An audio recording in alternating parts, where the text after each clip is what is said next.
আসসালামু আলাইকুম ওয়া রাহমাতুল্লাহি ওয়া বারাকাতুহু। প্রিয় দর্শক, দেশে বিদেশে বিশ্বজুড়ে যেখান থেকে আমাদেরকে দেখছেন শুনছেন সবাইকে স্বাগত জানাচ্ছি প্যানভিশন টেলিভিশন আয়োজিত রমজানের বিশেষ অনুষ্ঠান সিয়ামের আলোয়। আজকে আমরা আলোচনা করব ইনশাআল্লাহ কিভাবে রোজা এলো, রমজানের সূচনা থেকে বা রোজার সূচনা থেকে সেটা নিয়ে ইনশাআল্লাহ।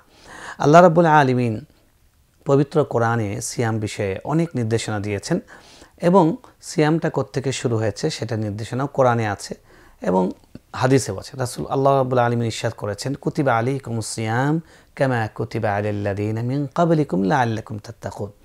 তোমাদের উপর রমজানের রোজা ফরজ করা হয়েছে যেরকম ফরজ করা হয়েছিল পূর্ববর্তী জাতিদের ব্যাপারে। সুতরাং আমরা এখান থেকে দেখতে পাচ্ছি যে রমজানের সিয়াম বা রোজার ব্যাপারটি, রোজার আমলটি, এটা সূচনা হয়েছে অনেক আগে থেকেই। পূর্ববর্তী জাতিগুলো তারাও এই আমলটি করেছে এবং আমরা দেখি কোরআনের বিভিন্ন পূর্ববর্তী নবীদের ঘটনার মধ্যে বিভিন্ন নবীদের প্রসঙ্গে রোজার কথা এসছে। যেমন আমরা দেখি ঈসা আলাইহিস ইসলামের মা মারিয়াম আলাইহিস ইসলামের কথা আল্লাহ রাব্বুল আলামিন তাকে শিখিয়ে দিয়েছেন, ইন্নি নাজারতু, আমি নিয়ত করেছি, মানত করেছি যে আমি সিয়াম পালন করব, এটা আল্লাহ সূরা মারিয়ামে বলেছেন। এবং পূর্ববর্তী আরও নবীর কথা, জাকারিয়া আলাইহিস ইসলামের কথা, তারপরে আরও বিভিন্ন নবীর প্রসঙ্গে সিয়ামের কথা এসছে। এ থেকে বোঝা যায় যে সিয়াম বা রোজা এটি পূর্ববর্তী অনেক আগে থেকে আল্লাহ তাআলা এটাকে রেখেছেন। রাসূল সাল্লাল্লাহু আলাইহি ওয়াসাল্লাম হাদিসে আমরা দেখি নবী সাল্লাল্লাহু আলাইহি ওয়াসাল্লাম যখন তিনি রমজানের রোজা ফরজ হওয়ার আগে মদিনায় গিয়েছেন, মদিনায় যাবার পরে রমজানের আগে তখন আশুরা রোজা ফরজ ছিল। তিনি গিয়ে দেখলেন যে ইহুদিরা রোজা পালন করে। তিনি জিজ্ঞেস করলেন যে তোমরা রোজা পালন করো কেন আশুরার দিনে? তারা বলল যে আমাদের এই দিনেই ফেরাউনের পতন হয়েছিল এবং মূসা আলাইহিস সালাম ফেরাউনের কবল থেকে উদ্ধার পেয়েছিলেন, সেজন্য তিনি আল্লাহ শুকরিয়া স্বরূপ এদিন রোজা রাখতেন। তখন রাসূল সাল্লাল্লাহু আলাইহি ওয়াসাল্লাম বললেন, নাহনু আহাক্কু বিমূসা মিনকুম, আমরা তোমাদের থেকেও, ইহুদিদের থেকেও মূসা আলাইহিস সালামের অনুসরণে বেশি হকদার, বেশি উপযুক্ত। তো মূসা আলাইহিস সালাম রোজা রেখেছিলেন, তার মানে বুঝতে পারছি হাদিস থেকেও যে পূর্ববর্তী নবী যারা তারাও রোজা পালন করেছেন। আর কোরআনের স্পষ্ট আয়াত আমরা দেখলাম যেরকম ফরজ করা হয়েছিল পূর্ববর্তী জাতিদের উপরে। সুতরাং আমরা বুঝতে পারছি যে রোজা অনেক প্রাচীন একটি আমল, অনেক পুরনো একটি আমল।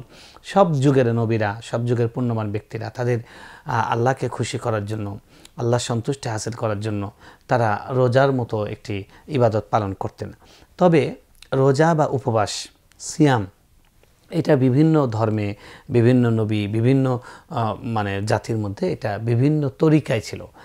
ইসলামের যেই সিয়াম, যেটা আমরা সিয়াম পালন করি, এটি সূচনা হয়েছে, এটি ফরজ করা হয়েছে দ্বিতীয় হিজরিতে। রাসূল সাল্লাল্লাহু আলাইহি ওয়াসাল্লাম মদিনায় হিজরত করে যাবার পরের বছর, এক বছর পরে এটা আল্লাহ রাব্বুল আলামিন ফরজ করেছেন। এবং যখন এই আয়াতটা নাজিল হয়েছে, কুতিবা আলাইকুমুস সিয়ামু কামা কুতিবা আলাল্লাযীনা মিন ক্বাবলিকুম লাআল্লাকুম তাত্তাকুন, সূরা বাকারার এই আয়াতের মাধ্যমে আল্লাহ তাআলা রমজানের রোজাকে ফরজ করে দিয়েছেন। সে কারণে আমরা বুঝতে পারছি যে রোজা এমন একটি ইবাদত, যে ইবাদতটি শুধু আমাদের নয়, এটা পূর্ববর্তী জাতিদের ঐতিহ্য ধারণ করে এবং পুরনো এবং প্রাচীন একটি ইবাদত। তাই রমজানের রোজা রাখতে পারা এটা একটি মহা সৌভাগ্যের বিষয়। আল্লাহ আমাদেরকে সিয়ামের মতো একটি বিধান দিয়েছেন, এর বহুমুখী কল্যাণ আছে। এটা মানুষকে অনেকভাবে পিউরিফাই করে, মানুষের হৃদয়কে পরিশুদ্ধ করে, মানুষের আত্মাকে পরিশুদ্ধ করে, মানুষের চরিত্রকে পরিশুদ্ধ করে, মানুষের আচরণকে পরিশুদ্ধ করে, মানুষের মন মানসিকতাকে পরিশুদ্ধ করে। সে কারণে আমরা প্রত্যেকেই উচিত যে রমজানের রোজাকে, রমজানের সিয়ামকে গুরুত্ব দিয়ে করব, যথাযথভাবে করব। রাসূল সাল্লাল্লাহু আলাইহি সাল্লাম যেভাবে করেছেন সেভাবে আমরা সিয়াম পালন করব এবং সাহাবায়ে কেরাম যেভাবে করেছেন সেভাবে আমরা সিয়াম পালন করব। এবং সিয়াম যে পালন করব, রোজা পালন করব, এটা শুধু গতানুগতিক নয়, আমরা অন্যকে দেখা দেখে রোজা করা সেরকম যেন না হয়। রোজা আমরা করব জেনে বুঝে করব এবং আমরা এর বিধানটা কি, এটার ক্ষেত্রে যে সমস্ত প্রয়োজনীয় মাসআলা আছে, বিশেষ করে কোন কোন বিষয় দিয়ে রোজা ভঙ্গ হয়ে যায়, কোন কোন বিষয় রোজা অবস্থায় ফরজ, কোন কোন বিষয় রোজার জন্য জরুরি, এই বিষয়গুলো আমাদেরকে জানতে হবে। জেনে সে অনুযায়ী আমাদেরকে সিয়াম পালন করতে হবে।